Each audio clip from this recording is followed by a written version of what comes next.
বৃন্দাবন যাত্রা ও ভক্তদের দায়িত্ব দান। দক্ষিণ ভারত থেকে পুরী ফিরে আসার পর মহাপ্রভু বৃন্দাবনে যাওয়ার জন্য অত্যন্ত উদগ্রীব হয়ে ওঠেন। বৃন্দাবনে তাঁর আগমন ছিল এক ঐতিহাসিক ঘটনা। ভক্তদের অনুরোধে তিনি উড়িষ্যার পথ ছেড়ে ঝাড়খণ্ডের গভীর জঙ্গল পথ ধরে বৃন্দাবনে যান। সেই যাত্রায় তাঁর সাথে ছিল কিছু ভক্ত। ঝাড়খণ্ডের অরণ্যে তিনি পশু পাখিদেরও কৃষ্ণ নামে উন্মুক্ত করে তুলেছিলেন, যা তাঁর অলৌকিক প্রেম শক্তির প্রমাণ। বৃন্দাবনে তিনি প্রায় 3 মাস অবস্থান করেন এবং সেখানকার দ্বাদশ বন সহ বিভিন্ন লীলাস্থল পরিভ্রমণ করেন।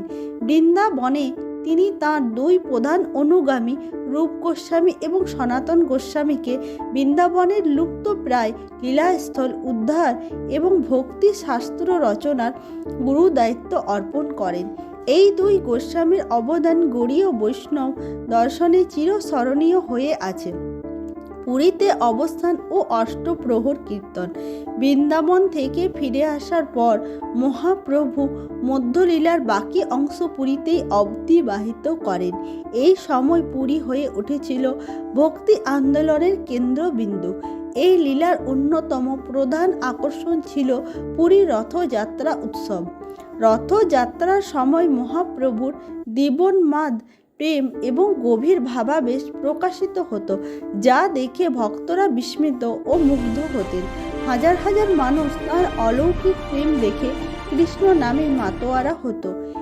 এই সময়ে তিনি তাঁর প্রধান পার্শ্বদের যেমন স্বরূপ দামোদর, রামানন্দ রায়, জগদানন্দ পণ্ডিত এবং অন্যান্যদের সাথে নিয়ে দিবারাত্র অষ্টপ্রহর কীর্তনে মগ্ন থাকতেন। পুরীর আকাশ বাতাস মুখরিত হতো হরিনামের ধ্বনিতে। এই সময়ে ভক্তদের কাছে তিনি তাঁর ষড়ভুজ রূপ প্রকাশ করেন, যেখানে তিনি একধারে রাম, কৃষ্ণ এবং শ্রী চৈতন্য রূপে বিরাজমান ছিলেন, যা ছিল তাঁর ঐশ্বরিক স্বরূপের এক প্রমাণ। আশা করি শ্রী চৈতন্য মহাপ্রভুর মধ্যলীলার এই সংক্ষিপ্ত আলোচনা আপনাদের ভালো লেগেছে এবং আপনারা এই মহাজীবনের এক বিশেষ অধ্যায় সম্পর্কে জানতে পেরেছেন। যদি ভিডিওটি ভালো লেগে থাকে তাহলে অবশ্যই একটি লাইক করবেন, কমেন্ট করে আপনাদের মূল্যবান মতামত জানাবেন এবং বন্ধুদের সাথে শেয়ার করবেন।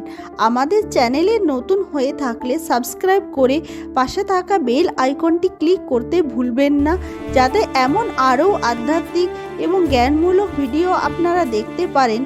সবাই ভালো থাকবেন, সুস্থ থাকবেন এবং কৃষ্ণ ভাবনায় মগ্ন থাকবেন।